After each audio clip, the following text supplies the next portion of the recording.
तो ड्रामा चल रहा है। एक तरफ नरेंद्र मोदी जी कहते हैं कोरोना आता है, कहते हैं भैया थाली बजाओ। मतलब पता नहीं, बात समझ नहीं आती आज तक। थाली बजाओ, घंटी बजाओ, मोबाइल फोन की लाइट ऑन कर दो, कोरोना भाग जाएगा। ये हिंदुस्तान के प्रधानमंत्री हैं।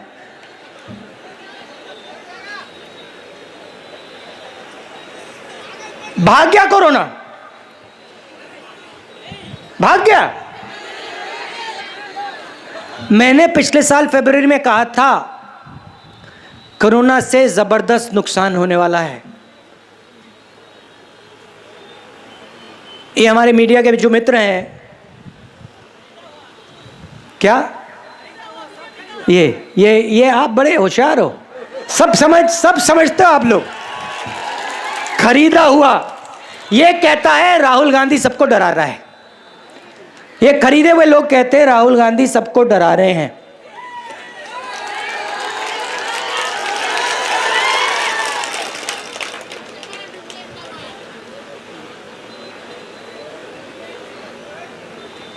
और देखो क्या नुकसान हुआ।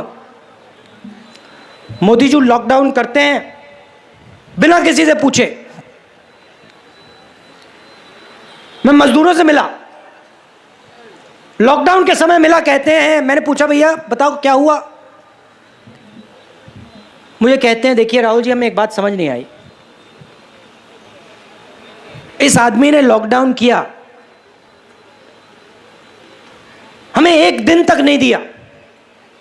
अगर एक दिन दे देते, 2 दिन दे देते, हम घर चले जाते। इसने एक दिन नहीं दिया, इसने लॉकडाउन किया, हम सब बर्बाद हो गए, खत्म हो गए, मर गए। इसने ये क्यों किया? मुझसे सवाल पूछ रहे हैं। मैंने कहा मैं क्या जानूं, प्रधानमंत्री से पूछिए उन्होंने क्यों किया। मगर यह बता सकता हूं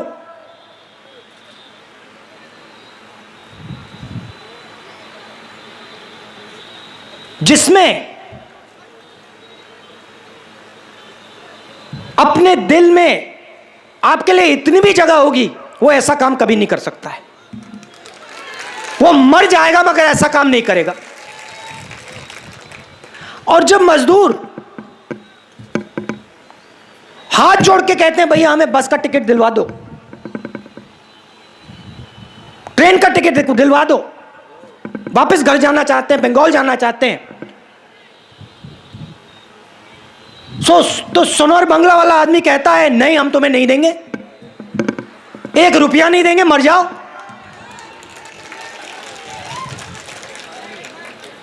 और उनको पैदल चलना पड़ता है हजारों किलोमीटर।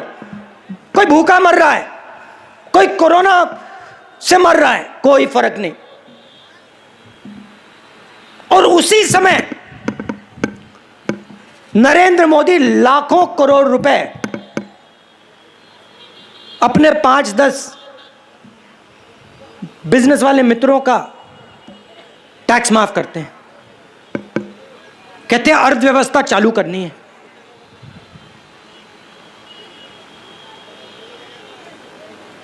पूरा देश भूखा मर रहा है और आपके जेब में से पैसा निकालकर उन्हीं 5-10 लोगों को पैसा दिया जा रहा है।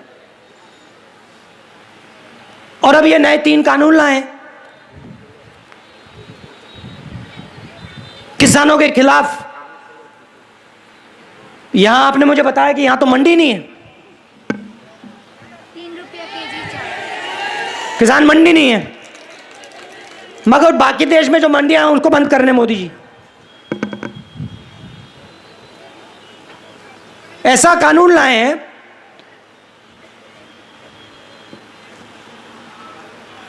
कि कोई भी बड़ा सा बड़ा उद्योगपति कहीं भी अनाज खरीद सकता है।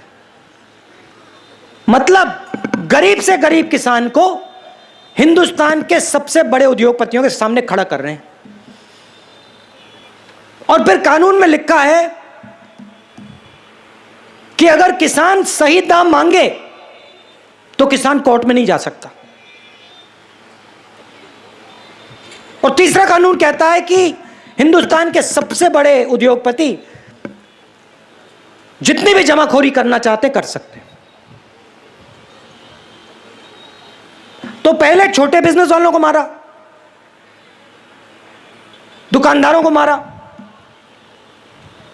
अब किसान को मार रहे हैं, और जो किसानों का है वो छीन रहे हैं। और फिर बंगाल में आते हैं, कहते हैं भैया सोनार बांग्ला बनाएंगे, चमकता हुआ बंगाल।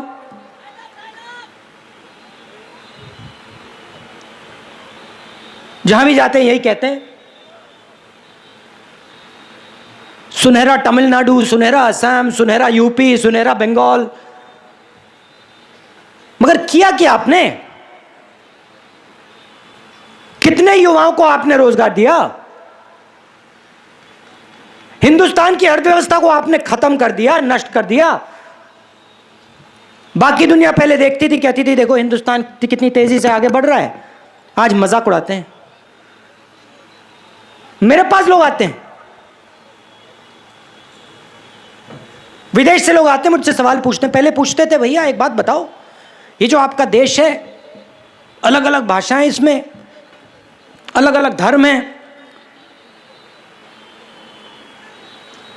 अलग अलग प्रदेश हैं, ये सब एक साथ मिलके कैसे रहते हैं? इतना भाईचारा कैसे है हिंदुस्तान में? ये सवाल मुझसे पूछते थे। यूएस के सेनेटर आते थे, इंग्लैंड के मंत्री आते थे, ये सवाल पूछते थे। आज आते हैं, कहते हैं भैया एक बात समझाइए, हिंदुस्तान में क्या हो गया? हिंदुस्तान में इतनी नफरत कैसे फैल गई? हिंदुस्तान में इतना गुस्सा क्यों है? हिंदुस्तान के लोग एक दूसरे को क्यों मार रहे हैं?